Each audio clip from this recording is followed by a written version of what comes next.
Ladies and gentlemen, boys and girls, welcome! Seja muito bem-vindo, muito bem-vinda. No vídeo de hoje, você, de uma vez por todas, vai entender quando usar do e does.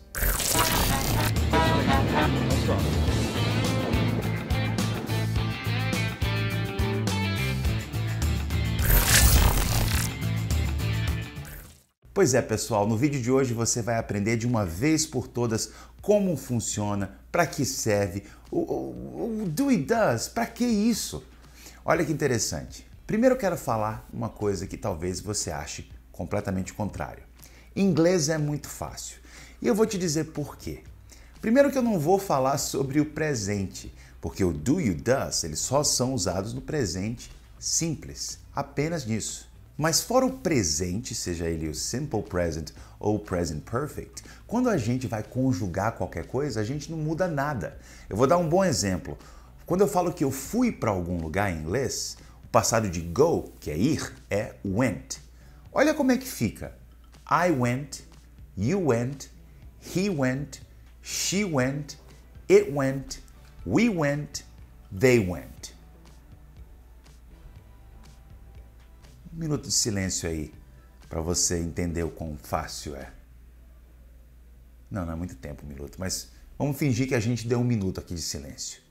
Você viu o quanto é simples? É simples mesmo. A única parte que fica complicada é no presente. Agora imagina só essa conjugação em português. Eu fui, tu fostes, ele foi, ela foi. Muda praticamente tudo que é a situação. Por isso que eu falo que o inglês é muito mais simples, porque não tem essa mudança.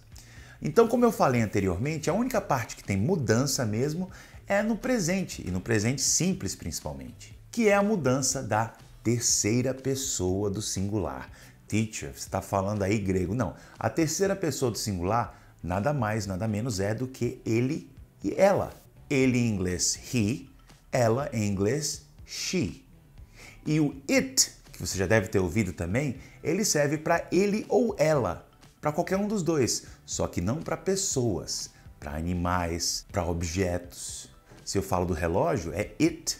Se eu falo de uma casa, é it. Então, he para ele, she para ela e it para os dois, sendo uma coisa inanimada ou um animal. Agora, se o animal for muito querido seu, você chama de he, she também.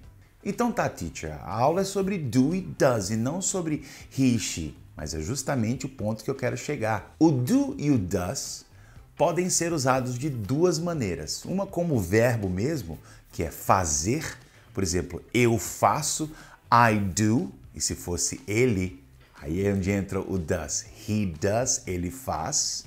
E pode também servir como verbo auxiliar.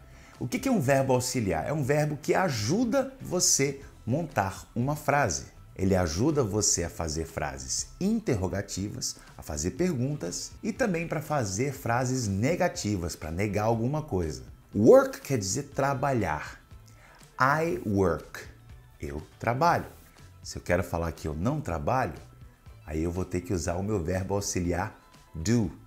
Antes do meu verbo. Work é trabalhar, então eu uso antes dele. I do not work. Tem que usar o not também. I do not work. E normalmente você vai ver ele o quê? Ele contraído. I don't work. I don't work. Então vamos ver aqui onde é que entra o does. Olha como ficaria essa conjugação. I don't work. You don't work. Você não trabalha. He doesn't work, que ele não trabalha. Viu doesn't aí, ó? He doesn't work. She doesn't work, que ela também é terceira pessoa do singular. It doesn't work. Para ele, por exemplo, work pode ser trabalhar, mas pode ser também funcionar. Então, se eu falo que o relógio não funciona, the clock doesn't work. Ou it, que é ele para coisas, né? It doesn't work. We don't work, they don't work. Você viu que todos eu uso don't, mas na terceira pessoa do singular, ele ou ela, eu uso doesn't para negar. Doesn't. Olha a pronúncia. Doesn't.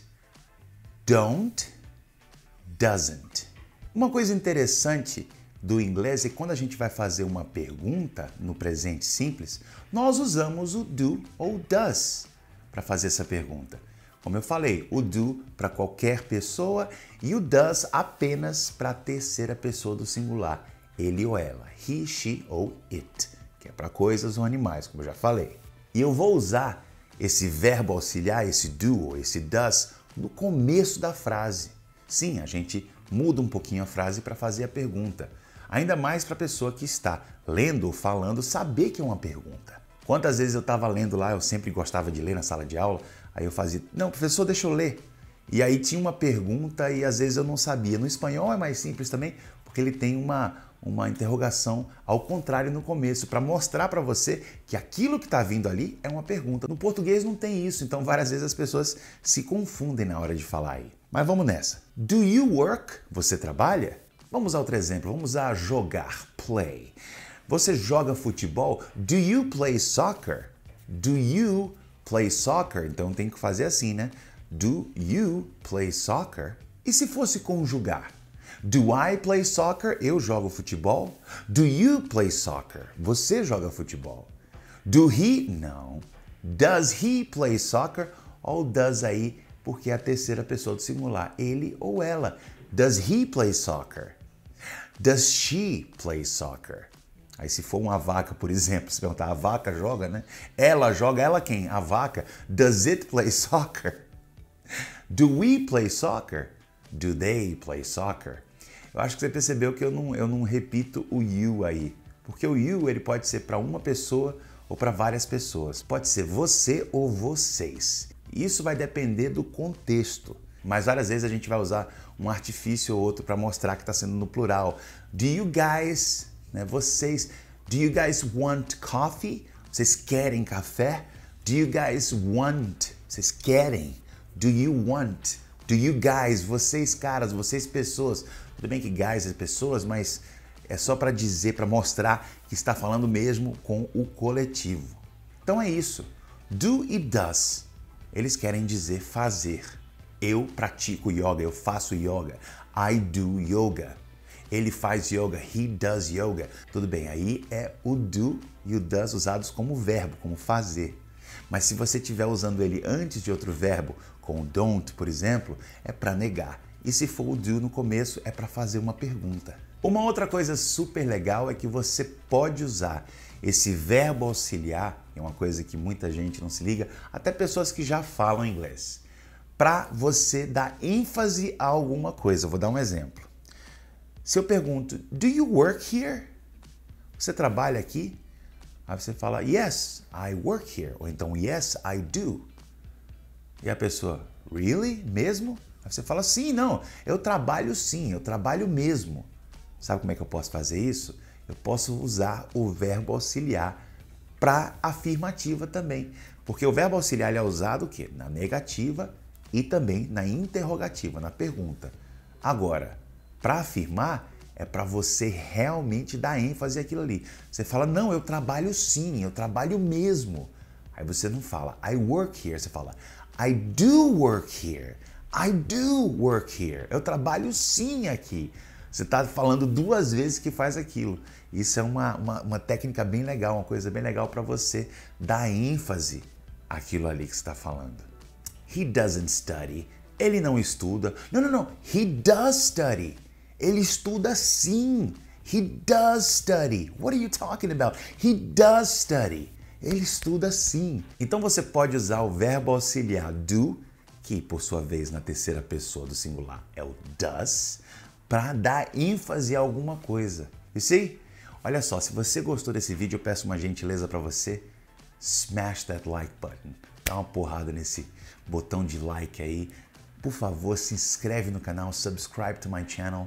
Vai ser um prazer ter vocês aqui e você vai estar contribuindo para que esse projeto fique ainda maior e que mais pessoas aprendam com o Teacher Matias. Eu te vejo então no próximo vídeo and rock on!